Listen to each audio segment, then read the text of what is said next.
Has your reaction to something ever been so impulsive, so over the top? Even if you want to stop, even if you're recognizing in the midst of it all, you want to stop but you can't. And like every storm, it runs out of rain and the dust settles and the smoke clears. You've slammed doors, you've broken things, you've said hurtful things you can't take back. You swear it's not going to happen again, but then it happens again. That is not your character. That is your brain being hijacked. Learn how stuff works, people. The dark psychology of you. When your trauma response induces rage and your reaction becomes traumatic, let's learn what's going on up here during the hijacking.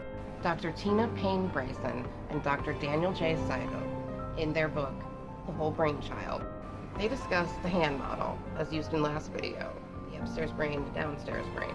They described it in the context that they did to pertain to education system where there are behavioral at-risk trauma-based students and how to work with them in the education system. I was a paraprofessional long-term sub in this position within the public education system spanning over about 3 years. During those 3 years, I worked with students pre-K, age 3 to 4, to super seniors, age 18 to 19, throughout the full system. Over 45 students in 3 years. There were classes offered to this type of staff throughout the year, and substitutes usually didn't go. I was a substitute that started being brought into the classes. No, I do not have a degree. I don't even have a certification or credentials. I've got hands-on, roll up your sleeves, life experience. They don't make a degree for that. Now that I know that you know that I know what I'm talking about, let's continue learning how stuff works.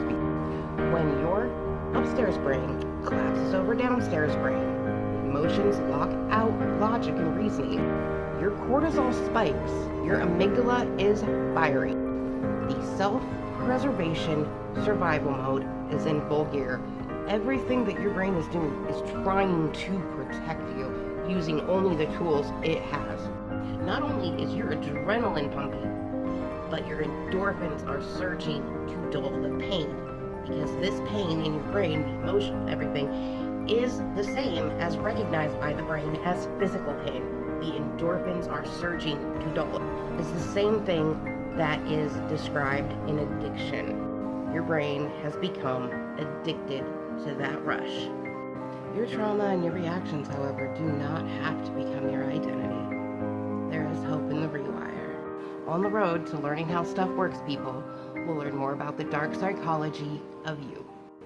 You know what to do with these buttons, alright? Don't stop here, there's plenty more to come.